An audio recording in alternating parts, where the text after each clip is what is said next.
دابا هاد الهضره هادي اللي قالت لنا العفاف بنانيه، زعما راه ما يمكنش الانسان يسمعها وما يتاثرش. ملي كتشوف واحد الدوله وهاد البوليس وهاد الشرطه كتجيب مراه مغربيه وكدير لها كتحقرها، هاد الحقره هادي اش من بلاد هادي، اش من مؤسسات هادي، اش خلينا البنديه ما يقولوا. ملي واحد كيقول لك انا هو الدوله وكيتعامل مع بنات الناس بهذا الشكل هذا، ما غاديش يتخبى ليا وراء انا شرطي ولا انا هادي. لا خويا، الانسان اللي كيتعامل بهذه الطريقه يكون لابس الكسوه اللي بغى يلبس، يدعي يكون كما بغى. انا بالنسبه لي هذا تصرف مريق. بعد 4 أيام من اعتقال توفيق كنتفاجأ أنني صدفة كنكتشف خروج لائحة ديال النساء، لائحة كتضم أسماء النساء اللي عندهم علاقة بهذا الملف والمحاضر. فكنكتشف أن الاسم ديالي تم الإدراج ديالو في الخانة ديال الضحايا. بعد المعاينه ديالي لهذا المحضر ديالي، المحضر اللي منسوب اللي تم اللي انا طعنت فيه بالزور واللي تنسب ليا، واللائحه اللي تم ادراج الاسم ديالي كضحيه فيها، قمت بالطعن بالزور امام محكمه النقد عن طريق المحامي ديالي انا داك، وهو محمد زيان، في هذاك المحضر المنسوب اليه. زعما وانا كننتظر الرد ديال النيابه العامه ديال محكمه النقد في هذه النازله، كنكتشف ان الشرطه جات عندي المنزل ديالي، يعني بعد اسبوع مني قدمت هذيك الشكايه امام محكمه النقد. وهذيك الشرطه كتطلب مني انني نرافقها بحجه انها جات جات بامر من الوكيل العام لمحكمه استئناف بالدار البيضاء، لانني انا وضعت شكايه في شي ضابط. المهم انا ما عرفتش زعما هذوك الشرطه من جهاز كانوا كينتمي، ولكن ملي طرحت عليهم السؤال شكون هما، قالوا لي حنا البوليس ديال الرباط وحنا راه جينا باش نمشيو وكذا وكذا وكذا. ورفضت لان طريقتهم كانت يعني ماشي مهنيه، ولمن رفضت استعملوا معايا القوه واقتادوني مباشره لمحكمه الاستئناف. كنلقى نفسي في المكتب ديال الوكيل العام، وكان بالرفقه ديالو النائب ديالو اللي هو الزنوري، راه مات الله يرحمه. الوكيل العام غيطرح عليا سؤالين. السؤال الاول وهو عنده علاقه بهذاك المحضر المنسوب اليه، غي يناقش معايا المحضر واش فعلا هذا المحضر انا كنطعن فيه. قلت له حقيقه راه ديجا قدمت يعني شكايه امام محكمه النقد في هذه النازله، وهذا راه لا يعنيني، هذا المحضر ما كيعنينيش وماشي انا ولا لا. فبالتالي غادي يطرح عليا السؤال الثاني. السؤال الثاني غادي يجي من بعد ما عرض عليا واحد لا فيديو كان قد صور لي داخل مقر الفرقه الوطنيه بدون علمي. من بعد ما شاهدت انا وياه وكانوا بعض الضباط والنائب ديالو لهذاك الفيديو، سالني واش انا اللي كنت واجد تما. قلت له ايه انا اللي كنت واجد في هذاك الفيديو. قال لي واش وهذاك المحضر؟ قلت له هذاك انا اتواجد داخل هذاك الفيديو حقيقه هي انا، لكن كنت بصدد قراءه هذاك المحضر اللي سلموه ليا ضباط كانوا متواجدين تما. وراه في هذاك الفيديو راه كنبان انني كنحتج على الضابط لانني ما قراته لا يعنيني وكذا وكذا. وقعت على المحضرين في نفس اليوم. على 5 مساء كنتفاجئ ان الوكيل العام كيعلن على ندوه صحفيه داخل محكمه الاستئناف، يعني بحضور كثيف ديال المنابر الاعلاميه. وهذيك الندوه اللي اصبحت موضوع نقاش في القنوات الرسميه، وتم اتهامي على انني انا كنت كاذبه، وتم متابعتي بتهمات السب والقذف والتبليغ عن جريمه كنت تعلم بعدم وقوعها، مع ان الضابط لم يتقدم بشكايه ضدي انا، فقط هو تقدم بشكايه ضد الموقع الذي نشر شكايتي. هذه المرحله صافي انا يعني بقدره قادر كنت مشتكية، رجعت متهمة وجانية ومتابعة بتهمة السب والقذف، وحدد لي جلسة وإلى آخره. في المحاكمة ديال توفيق كانوا عندنا كانت المحكمة المحكمه الرئيسيه اللي كنا يعني كنوقفوا امامها، وهي المحكمه اللي كنا كنمشيو لها في قضيه توفيق. وبالمقابل كنت كنمشي يعني القضيه الفرعيه من القضيه الاصليه ديال توفيق، وهي قضيتي انا. يعني انا كنت كنوقف امام المحكمه في الاسبوع 3 المرات. ولكن كانت اللي خصو يعرفوه الناس كاملين انها كانت محاكمات موازيه. هذه المحاكمات الموازيه وهي كان يقودها كما اسمهم صديقي الصحفي المعتقل سليمان الريسوني أصحاب البدل السوداء والمسار الأكثر سوادا. قادوها بكل همجية، قادوها يعني بكل عنف وبكل يعني مني كنا كنمشيو حنا للمحكمة، هادوك الناس كانوا كيحاكمونا بطريقتهم، كيحاكمونا مع انهم ما عندهمش يعني شي سلطه علينا ولا على حتى المتهمين. حتى مثلا في القضيه ديال توفيق بوعشرين هما عندهم فقط علاقه بالدعوه المدنيه، ما عندهمش حتى علاقه بالدعوه العموميه اللي هي ما بين النيابه العامه وبين الصحفي توفيق بوعشرين. فاش كنا كنمشيو للمحكمه كنا نتعرض زعما لابشع انواع السب والقذف، ولدرجه ان واحد المحامي اللي هو كان قاضي معزول يعني بصق على وجهي امام رئاسه المحكمه، يعني داخل القاعه بصق عليا.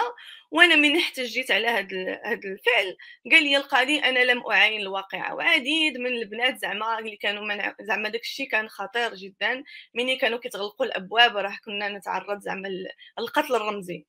يعني كل من سولت له نفسه كان محامي، كان شخص قال انا عفوني من هذا الشيء وحاكموا اللي بغيت، يعني كان اي واحد حتى واحد كتب تدوينه متضامن محامي شخص عنده علاقه من قريب او من بعيد بالقضيه فهو يتعرض للسب والقذف. يعني وهذا السب والقذف كان هاد يعني هاد القافله كانت كتقودها هاد العينه من المحامون اللي ما عندهمش حتى علاقه بهذه المهنه، وكانت تقودها يعني المنابر اللي معروفه واللي زعما استرسلت العمل ديالها في الحدود يعني امس او اليوم في الصباح. فبالتالي هذا الشيء هذه النقطه. منابر متخصصه في التشهير، منابر متخصصه في التشهير وعندها يعني قرب من السلطه، لان المعلومات اللي كتفصح عليها هي ماشي معلومات يقدر يحصل عليها صحفي. فمثلا نحن في القضيه ديال الصحفي سليمان الريسوني كيقول لنا ان سليمان سيقضي يعني العيد في السجن.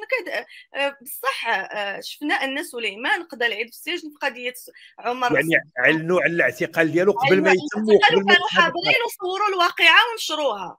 فبالتالي كان خاصنا نستحضروا هذه المسائل هذه ملي كنتعاملوا بحال هذه القضايا هذه.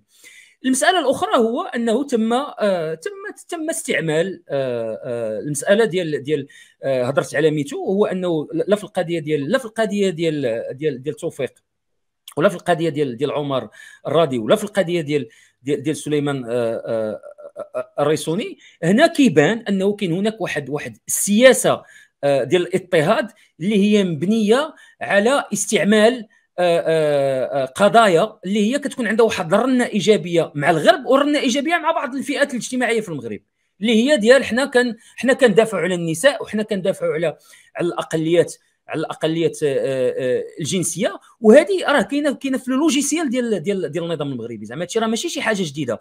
هذه القضيه هذه ديال استعمال القضيه ديال المراه، هادشي راه ما اخترعوا حتى شي حاجه، هادشي راه داروا بن علي، وراه دابا السيسي راه تيديروا وراه مازالين تيديروا فيه. ديال كيجيبوا كيقول لك حنا كندافعوا على حقوق المراه، وهما علاش ذريعه باش ما يدافعوش، باش ما يكونوش حقوق الانسان، وكيديروا هذه القضيه ديال حقوق المراه. ولكن مع الاسف بعض الناس ما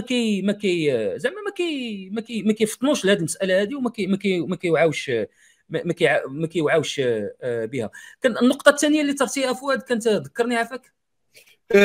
عالجتيها الى حد ما ديال النظام، كيفاش اننا كنفاضلوا ما بين اتهامات اللي ما عندناش احيانا اثباتات، وكتقول اودي هذا الشيء راه مفبراك وراه كذا، في حين ان عندك قضاء اللي كيدعي بانه نزيه ومستقل. شوف هنا هذه نقطة مهمة جدا. هنا فين أنا عندي مشكل مع الناس اللي كيدعوا أنهم ديمقراطيين وأنهم تنتقدوا النظام إلى آخره، وكيتعاملوا معاه بحال المؤسسات ديال البلاد راه مؤسسات ديمقراطيه وراه عندنا دستور ديمقراطي. نهار كتقول لي ان الدستور المغربي ليس بدستور ديمقراطي، نهار تتعترف لي ان القضاء غير مستقل، سالت الهضره. ماشي من بعد تجي تقول لي انا كنثق في القضاء، ما يمكنش نثق في القضاء. انا ودنيا تيصفروا كي تيقولوا بالفرنسيه لما كنسمع ناس ديمقراطيين كيقول لك وحنا عندنا كامل الثقه في القضاء. اش من كامل الثقه في القضاء؟ ما يمكنش تقول لي راه الدستور ماشي دستور ديمقراطي وليست هناك لا يضمن استقلاليه القضاء، وتجي بعد تقول لي الدور وتقول لي انا عندي كامل الثقه في القضاء، ولا تقول لي انا عندي كامل الثقه في الاجهزه ديال الامن. كيفاش كامل الثقه؟ انت عندك واحد في المنظومه الدستوريه ديالك الامن شبه مقدس. لاش؟ لانه مرتبط بواحد المؤسسه اللي هي ضمنيا مقدسه، هي المؤسسه الملكيه، وتجي تقول لي انا كنثق. ماشي لينا الاشكال ماشي اشكال ديال الافراد، دابا هذا ماشي تجريح ديال فلان ولا فرتلان ولا ديال هذاك اللي كيترأس هذه ولا هذاك اللي كيدير هذه، ولو انهم راه هذيك راه فيها حتى هي مشكل. راه ديك الاشكال مع المؤسسه. راه لا يمكن ان اقول انا كنثق في واحد الجهاز ولا في واحد القضاء وانا في نفس الوقت اقول راه ما عندناش ديمقراطيه في البلاد. يعني ما عندكش ديمقراطيه في البلاد، ما يمكنش تثق في القضاء وما يمكنش تثق في هذا. وملي الناس كيبداو يقولوا هذا بحال كيتوسلوا لهم، بحال الله يرحم بها الوالدين عافاك لما تشوفوا من حالنا. وهادشي اللي كيديني مع الاسف الخلاصه. انا بالنسبه لي العفاف اقتسمت معنا الخلاصه ديال الشراسه ديال العداء اللي قالت يمكن كاع ازلي الى ما خفت نكذب، هي الكلمه اللي استعملت ديال النظام ضد الصحافه المستقله. انا الخلاصه ديالي هو انه راه الا ما كانش، الا بقينا كنراهنوا على سمحوا لي نستعمل كلمه ديال هذا الدرافه ديال اللي كيحكمونا، راه ما غنوصلوا حتى شي حاجه. هادشي راه ما مخرجناش. الحاجه الوحيده اللي غتخرجنا هي انه تكون عندنا مؤسسات ديمقراطيه اللي السلطه تتحبس فيها السلطه ديال ما كاينش شي واحد اللي فوق السلطه. هي مؤسسات اللي يراقب فيها القضاء فعلا. عند كاين ميكانيزمات اللي كتجعل ان ملي كيكون القضاة المريقين كيتعاقبوا والامن حتى هو مراقب الى اخره. الا ما عندناش الضمانات هذه راه غادي نبقاو نطبلوا في الماء تيقصح. راه هادشي اللي وقع التوفيق وهادشي اللي وقع لعمر وسليمان راه مازال غادي تردد. والمساله الاخرى اللي هي شويه مرتبطه بهادشي، انا عندي واحد النظريه بالنسبه لهذا الشيء اللي وقع للتوفيق. انا كنعتقد، وهذه غير نظريه، كنعتقد انه السبب علاش تم الاعتقال ديالو فعلا هو سياسيا. ما غاديش نقولوا انه كان مخزني، ما كان توفيق ما كانش ماشي مخزني في الكتابه ديالو، دونك ما كنوحيش ان هذا هو هذا. ولكن كنعتقد انه كان مراقبا، كنعتقد انهم كانوا دايرين ليه هما كاميرا في البيرو ديالو، وانه السي حسن طارق اتصل به. وهذا الشيء راه في هذا الشريط اللي شفنا راه تقال. حسن طارق اتصل به باش يقول ليه راه قيل لي انه اذا باقي نتذكر الكلمه اللي استعمل، قال لي راه المكتب ديالك مفخخ ياك، ارتكب الغلط انه استعمل واتساب. فبالتالي دابا حنا عارفين انهم واتساب وبيغاسوس وداك الشيء، دابا حنا سقنا ليه الخبر دونك عرفوه. وكنعتقد انه كيف كنقولوا عندنا تغداو به قبل ما يتعشى بهم. مشاو داروا ذاك الانزال وهبطوا بداك بالقوه ديال 30 ولا مع 40 ديال الشرطيين وحاصروه وخرجوه من المكتب ديالو باش ما يشوفش اش كان واقع، وحتى دخلوا لقى الكاميرا محطوطه الى اخره. ولهذا انا من التساؤلات، دابا غادي ندخل في القضيه، تساؤلات كيفاش انها دوله وشرطه وجهاز امني اللي كيقول لك انا هو البطل، انا هو سوبرمان في القضيه ديال الارهاب وكيخرج الارهابيين من تحت الارض، ما عندوش القدره باش يقول لنا هذيك الكاميرا منين جات، شكون باعها، شكون شراها. ما عندوش القدره باش يقول لنا ما كاينش شي نيميرو د سيري ولا شي حاجه اللي غتقول لي هذيك الكاميرا شكون اللي شراها، فوقاش شراها، واش نتوما العفاريت تطلعوا من تحت الارض وهذه ما عرفتوش ديروها، هذه ما قديتوش ديروها، معناه انه كاينه نيه مبيته. وهذا كيوحيني لمساله اخرى، هي زعما سمحوا لي كنعطي اسماء، ولكن السي حسن طارق ما يقدرش يدوي. دابا شوف كاينه واحد المقوله ديال مارتن لوثر كينغ كان قال المأساة النهائيه ليست القمع والقسوة من قبل الأشرار، ولكن الصمت على ذلك من قبل الأشراف. راه الناس اللي كيسكتوا عندهم شي شويه ديال المصداقيه، راه هما اللي كيديو توفيق بوعشر للحبس، هما اللي كيديو عمر الراضي للحبس، هما اللي كيديو سليمان الريسوني للحبس. والاشكال اللي عندنا في ذاك البلاد السعيده هما كاينين الناس بحال، اسمح لي غادي نقول حسن طريق لان على ذمته هذا الشيء اللي وقع هذا، لان يقدر يدوي، يقدر يخاطئ، هو اللي كان كيترأس الشبيبه ديال الاتحاد الاشتراكي ومناضل الى اخره. ما عليناش، هذا السيد هذا يقدر يدوي، ماشي اشتراكي وديمقراطي غير بالاسم. راه مني هاد الناس هادو تيسكتوا وعندهم داك السمعه هذا، راه فيها اللي الناس بحال توفيق وبحال عمر وبحال هذا كيصدقوا في السجن.